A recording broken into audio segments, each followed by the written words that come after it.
Mm-hmm. Excellent. Okay. Hello. Welcome everybody who's watching.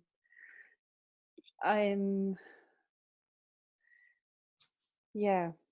very, very honored and blessed to invite Barblin in to talk today. And I always say it's an interview, but I kind of want to kind of let that fall because that sounds so serious. And so yeah, it's more a talk between women and just bringing in, inviting in all the women who have inspired me along the way and who have given me so much nourishment. And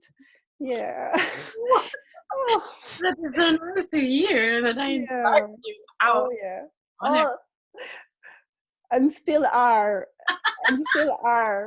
again and again and again.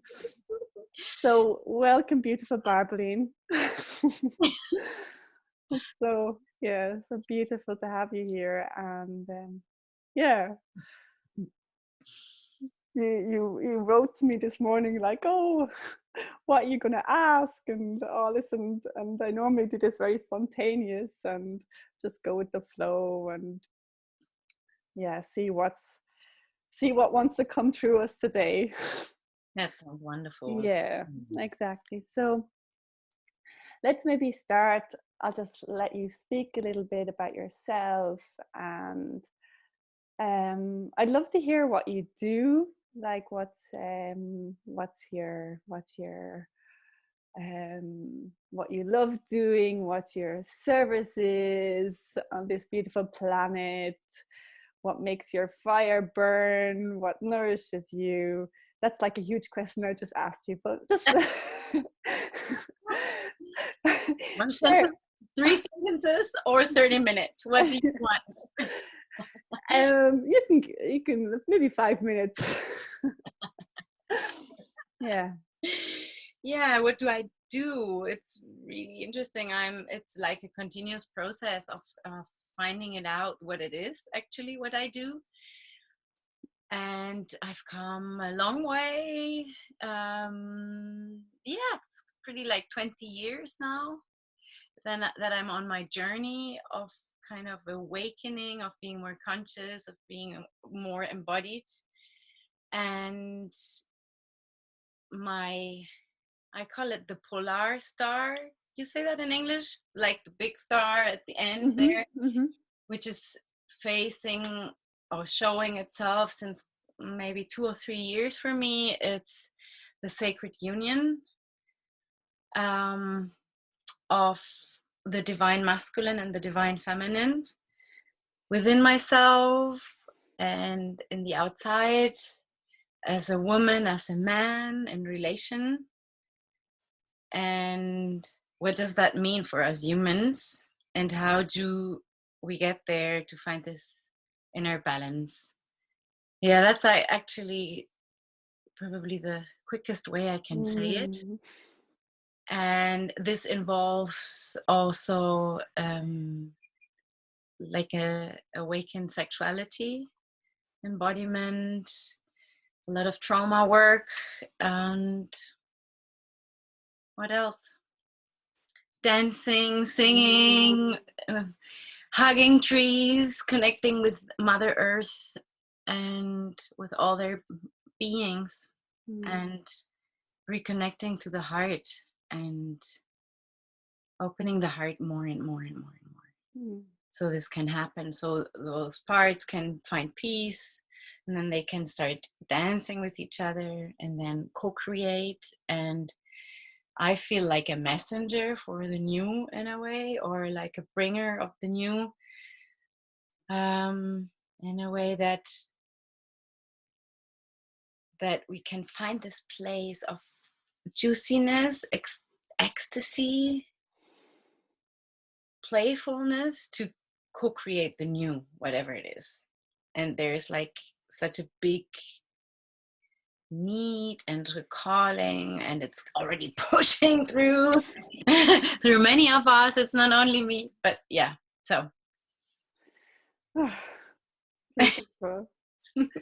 Yeah, you mentioned co-creation, and I find that's a word which is being used so much at the moment. It's really in everybody's mouths, and I'd love to hear what that means to you, yeah, what it means to you, co-creation. Co-creation is, for me, is like creating from first from a deeper place in each of us, and then putting it all together in a big pot, and then melting it together, and each one standing in their truth, and from there creating something which wasn't there before. Creativity is, for me, like just bring pieces together which weren't there before. So it can be as simple as like organizing a drawer in a new way. It can be very super creative process, or cooking a meal in a way without a recipe, or changing the recipe, or directly downloading something new, or uploading it, or whatever, wherever the source is, where things come from our deepest truth. And that's, yeah, and that bringing that together and playing and and finding out how the new ways are. Yeah. Beautiful. Yeah, co-creation. And the other thing I wanted to go in was the sacred masculine and the sacred feminine. It's also something that we hear a lot the last few years, especially, and now even stronger. And it's something, to be quite honest, sometimes I get annoyed when I hear it, because I think, you know, it's like kind of like it's been used and used. It's like the word love, or it's saying, it's like when the or the sentence "I love you" just kind of loses its real meaning, or loses it what it's really about. And yeah, I'd love for you to bring some energy into that, and bring some of your wisdom into that, and feel that sacredness out, that divine sacredness out, and talk about that for a little while, how what that means to you. And I'd love also to hear, like, if you want to tell a little bit about your story, how you came to that, what brought you to that. Yeah, that would be lovely.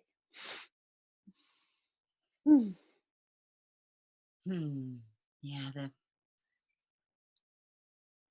I hear you when you say, yeah, what does that mean? And it can be so many things. I totally agree. And still, maybe I open it up to that we are having an experience within polarities, and really coming from that perspective, and that those polarities are in us in many different, how do you say that, qualities.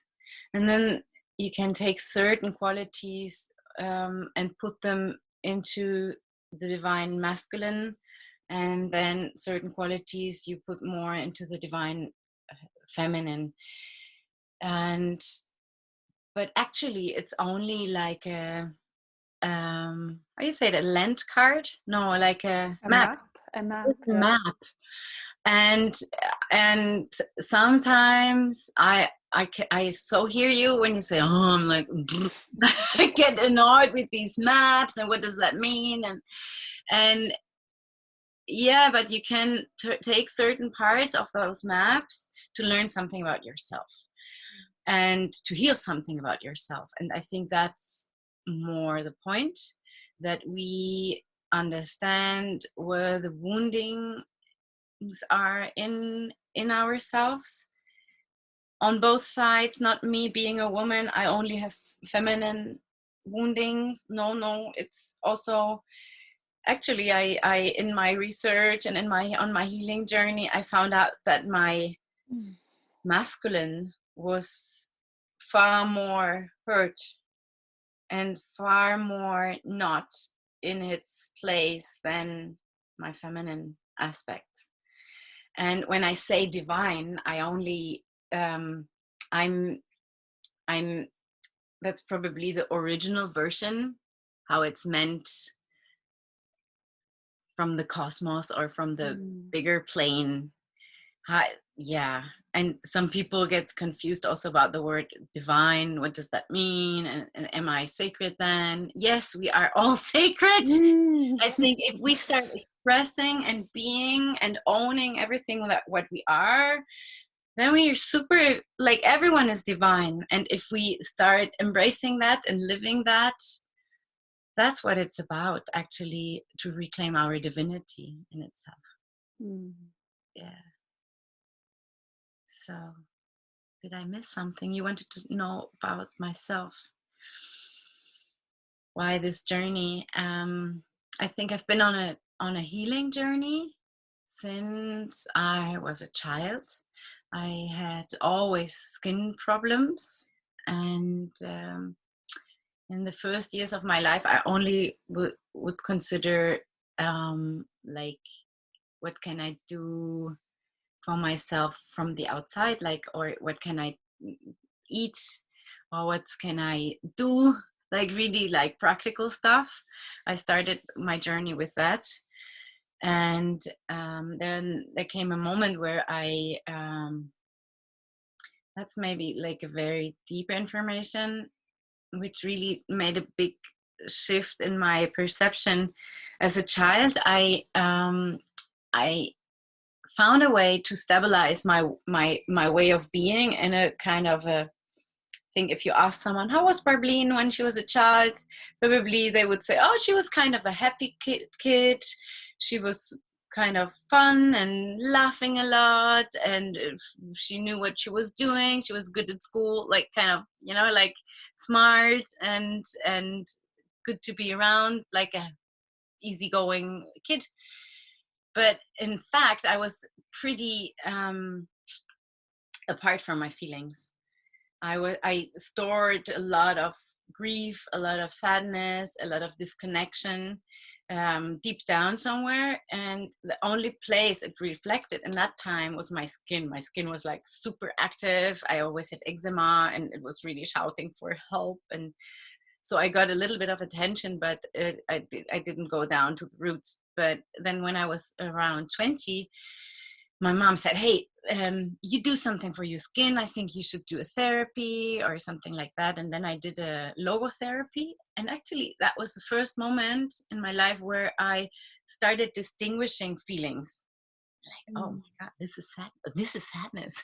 Wow, sadness feels like that. And we went really down into a mountain, and I really reclaimed those feelings.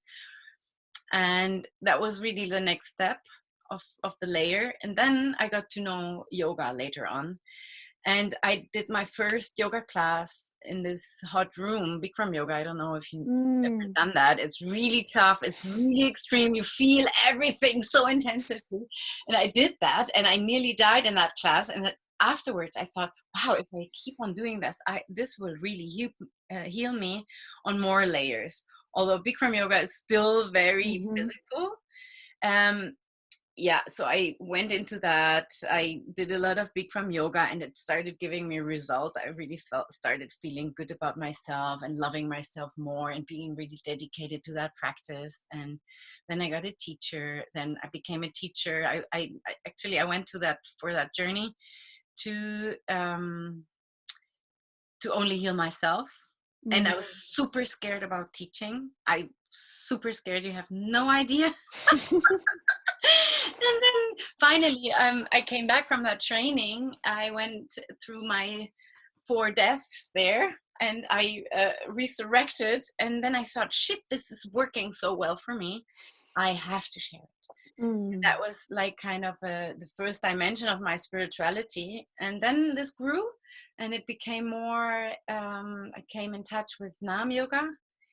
And I was really involved with Nam Yoga and practiced that for 10 years, which is very alchemical. It's very the science of light, and how you bring the light from, or the energies from above in connection with the energies from below. With the yogis come from below, and the Kabbalists from above. And so how this is mixing in the heart. So that's kind of my way. And I think why the polarities it just condensed to it. I cannot say why. It came through in meditations. It comes through when I'm in connection with the earth. It comes through when it's about sexuality. That was actually my next step. Like first was like the embodiment, the physical thing, then the light, I'm a divine being, I'm connected with everything. And then reclaiming also my sexuality. Like in 2015, I said, this year is for reclaiming the power of my sexuality. And I went for a Tantra course with my boyfriend back then. And actually I realized that what I had been doing in the Nam Yoga, the science of the Kabbalah, and is actually very alchemical. It's like sex magic, but not in a sexual way. If people hear that, they might think that they having sex. They know it's about sexual energy, how to bring up those sexual energies in your body, and how to purify your vessel, and so you can be a pure recipient of divine pure life force, prana. And if this life force can really come through, then we are expressing the divinity, no? And I mean, we are the divine ones. We have, I mean, if we having the full embodied expression, then that's it, and it's not getting better than that. This is it. I mean, we're having these bodies. We are not kind of airy fairy beings. No, we are here. We are beings. We are supposed to feel. We're having all these instances in ourselves to be here, fully alive with everything we are, and that's the most divine thing, including our sexuality. One little thing more on sexuality. What I found out in this tantric courses I did was actually one little missing piece I was not aware of before, how to live my sexuality so I can really save on my energies, and how to really practice that also with a partner and also with myself, being like a living being, the sexual being, and enjoying the sexual energies really in a nice way. So it can be healing and transmuting and transformational, and maybe even enlightening. So that was kind of, for me, it was really like, I realized, wow, I'm actually sexually, I'm super free. I realized, oh my God, I have no, people were like struggling with so many things, and I was like, oh, this is great, I love it. More, wow, I was like fish in the water. And this is also something I can share, like, yeah, how to get rid of this shame. And yeah, but this is like actually one aspect in my life where it was not very I mean, I haven't been very damaged in that. Yeah. Oh, beautiful. Yeah, my damage is more on the emotions, like on the emotional parts in myself. Yeah. So, but it's like, yeah, so now you got the full picture. That was kind of long. Whoa. Have more questions? I'm hot. Just take a few more layers off, no problem. Oh, that's beautiful. And it's something I really love about you, is the embodied way you are, and you do, and you express yourself. And that's also something that really triggered me also in the beginning when I got to know you, was this totally free expression of your sexuality. And also you were mirroring something to me all along, was like this living your sexuality and kind of empowering yourself with this energy. It's not about, just with your partner or in bed or whatever. It's something that flows through your whole life, every day, and everything you do.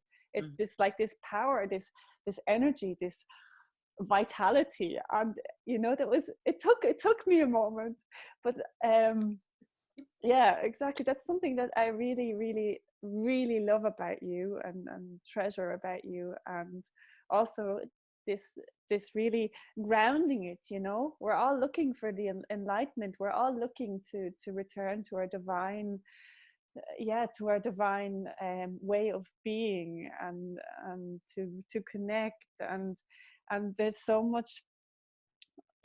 Sometimes we get lost in all this stuff up here, and it's so so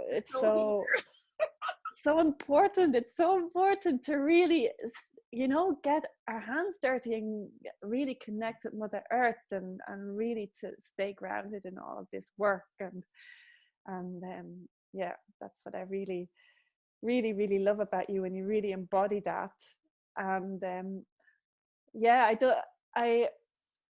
you there was something that's coming up about what you said this morning as well, was about, but I only work with, or mainly work with men. Like, what's this any good to your women? And I was thinking, like, that's amazing, and that's perfect, and you know, this is what we need. We need this, and also this kind of for me, for a long time, I would have thought, okay, the men have to figure out the men in that area, and the women, because, you know, we don't understand each other, and that's such important work. And is that something, I was wondering, is that something as well that just kind of happened? Or is that something, what I'm kind of, from listening to your story and from you saying about that journey with your masculine side that you had, you realized that there was so much more healing to be done on that side, that's kind of part of that's why you're doing the work that you're doing today, and why a lot of men are coming to you for this healing. I don't know, maybe it's also a part of like how I grew up, actually. Mm-hmm. I grew up with a man. I was raised by my father alone. So I had this big mother wound, but still it's interesting that I found many years I always thought something is wrong with my female aspect. But then after a while I said, no, with my female, like the way of course there's also like from the past woundings in that, and I still keep on finding out certain things from our past, from being burned as a witch and all these things, and or living in other patriarchic structures. So of course there's also aspects to heal, but me, for myself, like to really step into my power, there was a lot of okay, how can I say that?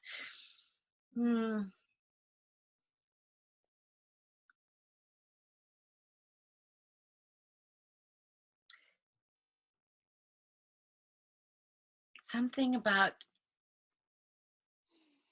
I had pictures, like I deeply went into the earth, actually, and I saw my man in stone, and I had to take him out, and it's talking about it brings tears into my eyes, because I think that's so collective, because the masculine way has been really misused or mislived, or however you want to say it. Like the energies between the feminine and the masculine are so not in balance, and I could really like see it in my inner work, how I really I had to bring him up out deep from below. But it was nice that he was actually in the earth. He was in the ground, surrounded by the earth, and then by just being with him and holding him, he would start to melt and to become alive. And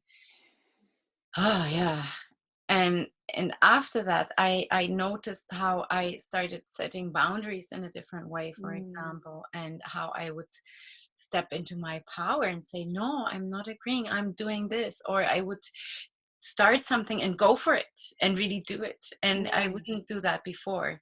Like, really standing in this energy and using this energy for the good, you know, for the good of all. And I think this is a big part of this whole journey. But for me especially, I grew up with men. And I was just saying yesterday with a friend talking about that I, like so many vacations my father was spending with another man and his son, so I was always surrounded with men. And I know how they work, and I know also how these men were like not very close to their emotions, and how they operate kind of.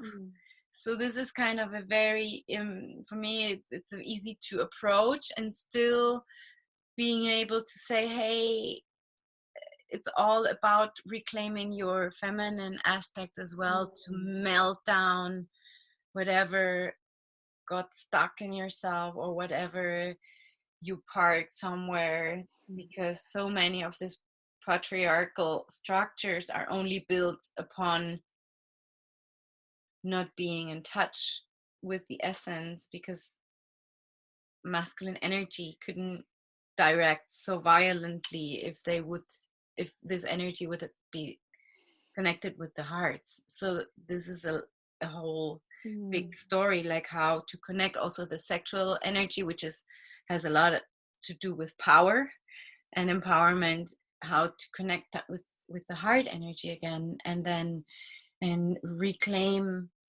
these two aspects to start making decisions which are from a compassionate, loving, peaceful place for the good of all.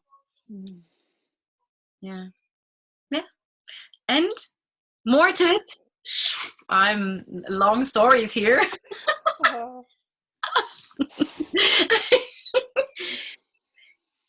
I'm as well working with the net of light, as you know.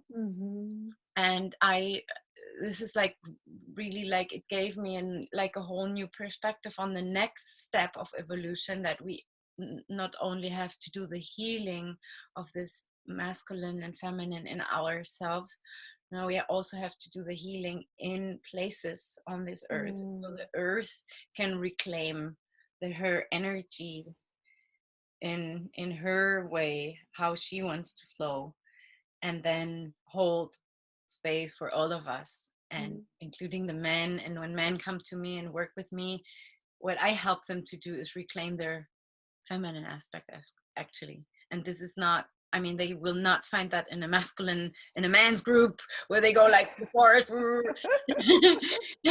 They find it maybe, like, it's interesting, like my ex-husband, he's giving one of those rituals from the net of light now to the man. It's so beautiful. But it's easier if a woman gives it, because the women hold the seed differently than a man. Yeah. So that's it. So beautiful. It's so beautiful just to listen to you. I was saying before we started that I'm feeling vulnerable today, and it's so soothing listening to you, listening to your story. It's beautiful. And so yeah, I'm just feeling like the importance of this inner work and the new which is coming, and the change that is coming now all around us, and how we so often forget that this begins within us, and that this work, this divine masculine and feminine work within us, is so important, and that's the seed of it all, and that at the end of the day that will blossom in the world around us, and bring around the change that we're desiring to see in the world. And it's so deep, and it's so important. Now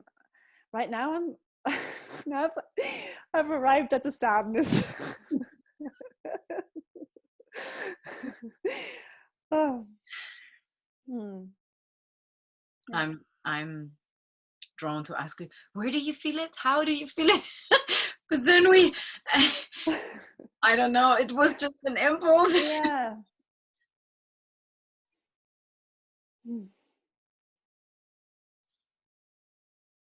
I'm feeling it in my belly. I'm feeling it in my belly. Yeah, more exactly in my womb.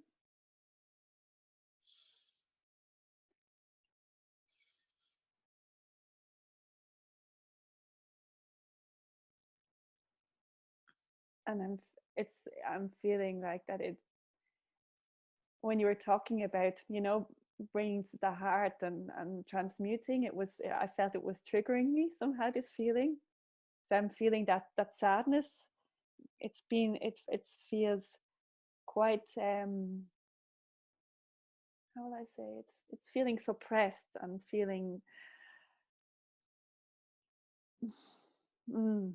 like it doesn't have enough space. And I'm feeling this, like, that's probably the anger I was feeling this morning, this kind of, oh, give this space. Yeah. I think is exactly what we need right now, giving all these things space. This is what I do every day right now, and it's so good to keep on, like, I do that actually with different friends, and also with my ex-husband. And we meet and we just share what we're feeling and we're thinking, and we sense in our bodies. And it's super simple and so deep, and it's so healing. It's amazing. Yeah, we've done it as well, and it was so beautiful. It was so beautiful. I really, yeah. And it's different if you have someone holding space for you. It is so different. I mean, I've done so much healing work on myself, on my own, but it is very nurturing if you do it with someone, because your nervous system rewires differently, because you're in a safe space and you having an experience of being connected with that person in that moment when you share vulnerable things. And this is rewiring the nervous system. It's really deeply healing. Yeah. And this is the power of being witnessed, being witnessed in that, and allowing yourself to express what is there without having to use your mind to, to filter it all. It's very, very powerful. It's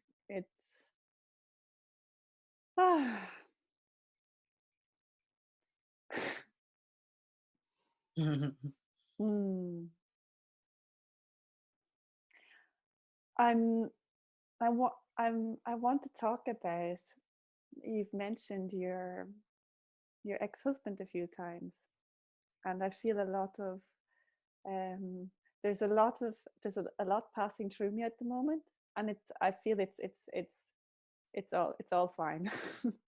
I wanted to talk about that because it's also something that's I feel very strongly which you embody, and which brings me on to another topic which I want to actually do with you. I haven't got back to you on it, but it's something that I want to do with you, and that's about conscious uncoupling.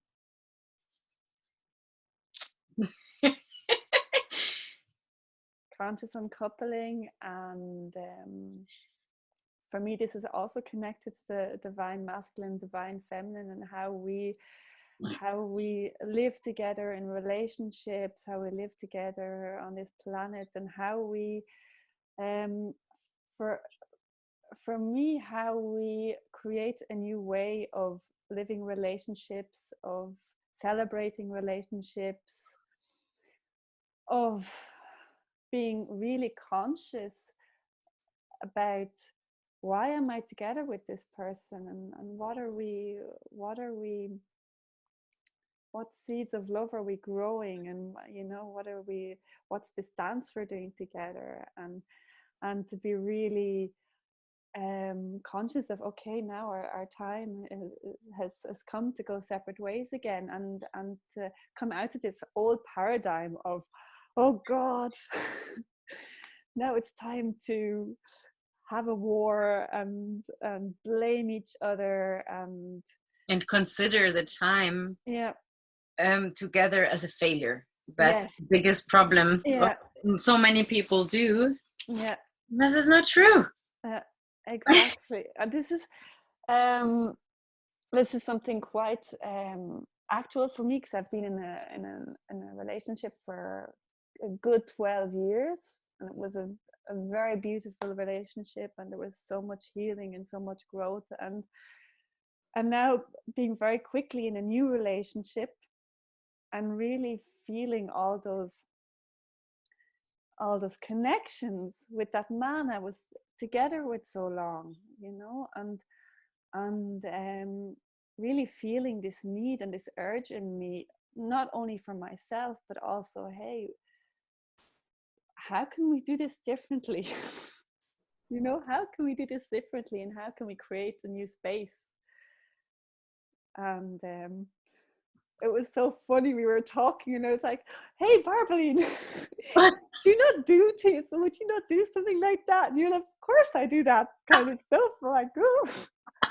I do that very often, because like when someone comes to me for coaching for sexual empowerment, often old relations are in between, like parents are in between, and the old relation, like sexual partners or intimate partners, are like so affecting us, and we actually have a deep connection with them, and we, like, when we have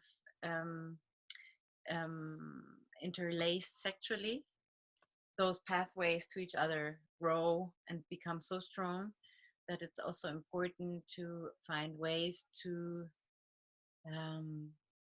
clear those pathways again, and find a closure in love, and that this kind of togetherness. I mean, there's like, if you have people who can see the auras, I mean, your partner stays in your auric field for 7 years. I mean, if you can see, you can see it.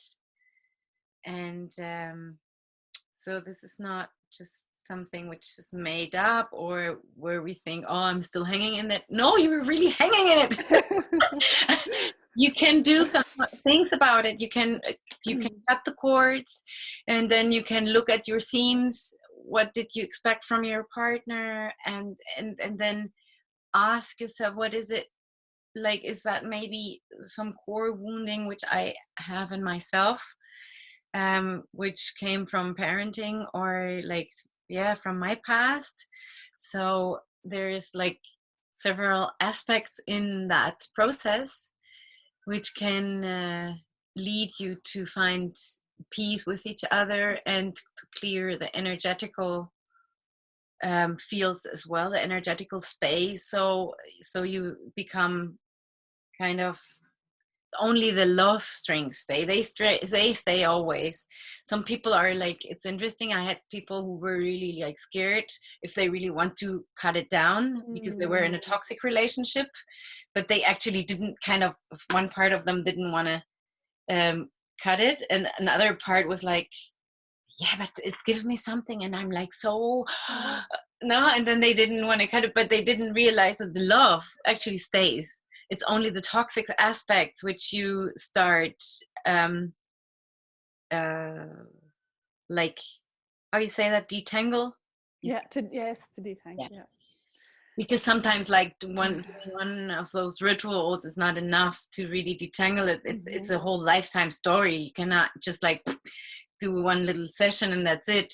But it's like, it's something, how you set your intentions as well. How do you want to end the story?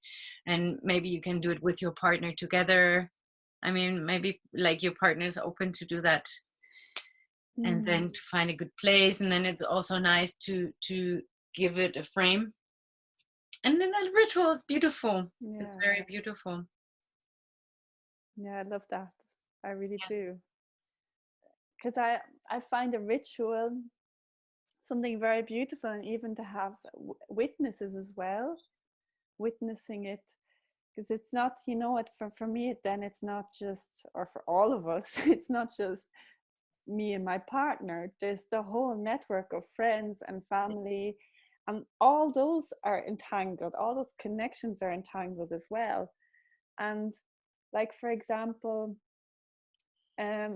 something that I'm noticing with myself from going so quickly from one relationship in the other, having to listen to different kind of feedbacks from around me. But one really interesting thing that I've been noticing is a lot of people, they just keep saying, asking me how my ex is. They keep asking, you know, how is he? And they don't ask how my, you know, how my partner is now. And that's something which in the beginning I took it quite personally. Yeah, but it's natural because they know him. Exactly. The new person, they don't know him. Exactly. And it's something to really realize that, because I had to move from that taking it personal and realizing, whoa, there's this whole entangled, this whole system that has been built up around this relationship. Like if it's 3 years or 10 years, you know, that's all built up, and that all needs time to, you know, to retune and to sort itself out. And yeah, it's something like, it's not just like I myself and I feeling uncomfortable sometimes. It's also those other people around, you know, kind of like, okay, like what can we say, or what can we ask? Or you could even go so far as sometimes people, or I see that I'm not experiencing that myself, because I'm experiencing a lot of love from my friends and from my family towards my ex-partner. So it's not, there's no cutting off, or there's no that's very, very important for me as well. Yeah, I mean, you still love that person, no? Yes, Yeah, exactly. yeah. And also for that's also for me a part of the new world that's coming, our new way of being together, that we can really celebrate that and move on together. And like I can imagine what, like I'm kind of imagining is having, like, you know, you have a wedding and you have a party, you know, so you're coming together, you have this sacred union coming together, and you celebrate it. And then why not, when the sacred union has how to say it without it being blunt, or when the purpose of this sacred union is Nice how you say it. I love it. yeah, That's exactly how I see it. If it's over, the purpose. If it's over, exactly. If it's over, it's fulfilled. Exactly, when the purpose is fulfilled, exactly. Also to celebrate, you know. Yeah. Let's invite all our friends and our family and celebrate this, and to do to do to share gratitude. That's something. It's really to share gratitude and let each other free. And so as soon as this Corona thing is over, let's do it. Yes, you. I'm there. But one more last little, I don't know, it's like an hour now. Yeah. Maybe when it comes to an end. But one little thing what made me smile before, when you mentioned this this conscious uncoupling this morning, actually, I already have exchanged with Christian. Oh, my ex-partner is like, yeah, so bizarre. But it's interesting because actually we found a good way to be with each other, to have this intention that we are in our best and we are in our both lives happy apart, and being able to take care of our mutual daughter. But now we are in a new phase that we found out that there is like deeper layers of what took us apart in that time. We couldn't stay together because we were too highly triggered from each other that we could stand us. it was just too much. It was just overwhelming for both of us, because we were like both fitting so well into our traumas, that he was pushing exactly my bottom and I was like pushing exactly his bottom, and it was just too much. And now actually we found this way of like really deeply healing that by just being in connection and sharing in this way. And we were talking this morning, actually we had like this project to do a course like conscious uncoupling together. I don't know if I've ever told you. No, you didn't know. So we did that like 3 years ago, and then we got in a fight and we were like, no, he's stupid and blah, go away, I don't want to work with you. And then we were like, okay, both of us were like, I think we are not ready. Actually, we haven't healed those deeper aspects. And now this is just happening naturally, and it's so beautiful. And this morning we were talking about it. He said, shouldn't we retake this project? It's so nice that you brought that up, and it just made me smile when you brought it up. It was like, okay, this is kind of here, it's here. Do it. And it's so nice because it also I had to think of Tamara. We met in Tamara, and I like when people in a smaller community, they split, everyone has to find a way with it. And so this picture of like a smaller community is like very helpful to how can we find a mutual way of living together and still be friends, or find a way to deal with each other in a good way for the kids and for our friends and families and for the the good sake of everyone. Aho, sister. Aho. So exciting. I'm all sweaty. It's really I love to talk about these things. Oh, nice. That's so beautiful. Okay, I'm feeling that it's time for a Yoni oracle. It's time to. I'm not gonna say much. I'll just give it to you.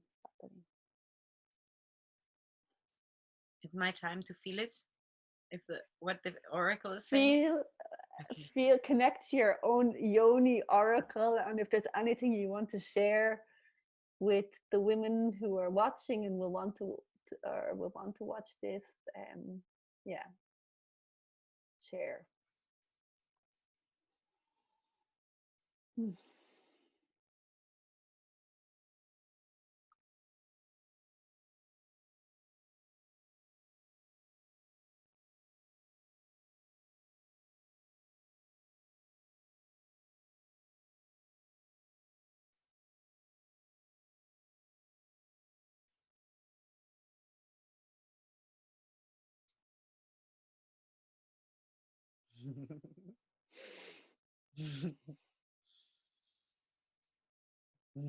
My womb and my yoni are saying that that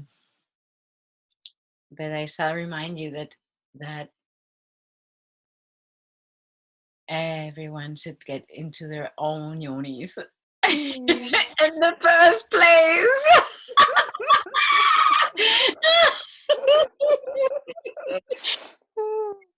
And really find out how you feel the most aliveness and how you feel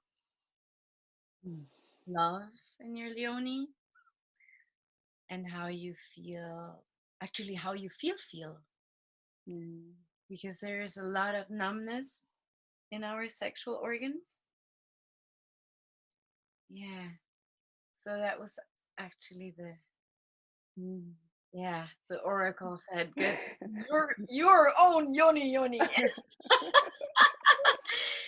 Because so often we expect things from outside, but it's if we start providing it for ourselves, and this is actually very deep, if we provide this kind of self-love and self-ecstasy and pleasuring and really enjoying ourselves fully, then we actually don't need a man for anything, because often in sexual relationships we need each other, and that's not cool.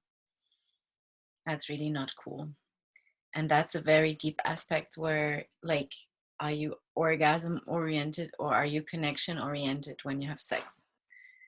And yeah, so my Yoni says start to be really connection oriented with yourself, and get alive in your Yoni again, and allow the subtle feelings to come up. And maybe there's pain, and maybe there's stuff to heal. Maybe you want to breathe through it, and maybe you want to explore it. Yeah, that was just here. Beautiful. Thank you.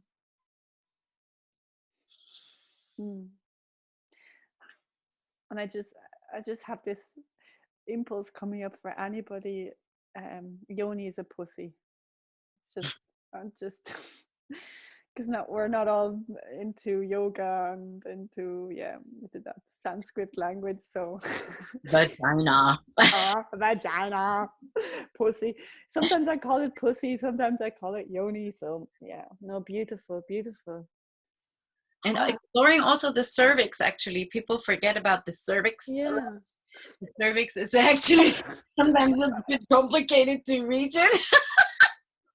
And I'm still exploring there. I think I haven't yet reached the highest potential there for my own self-pleasuring, but it's like really connecting with the cervix and really staying there and feeling it with your fingers or with an object, which makes it easier to bring it into feeling more. And then it connects you directly with your heart. It's the vagus nerve, which goes straight up, and we have a lot of more nerves going up from there than from our clitoris. So if we connect through there, we have much more heart opening experiences with ourselves as well. Beautiful. I'm like, we have to do another video about this. Okay. I'm actually not an expert on that. It just came like that naturally. Yeah. Beautiful. The heart and Yoni connection. Yoni in the heart in the Yoni. Okay, Barblin. Let's wrap it up. I want to really share my gratitude and thank you also for holding some space. Oh, we didn't even go into it.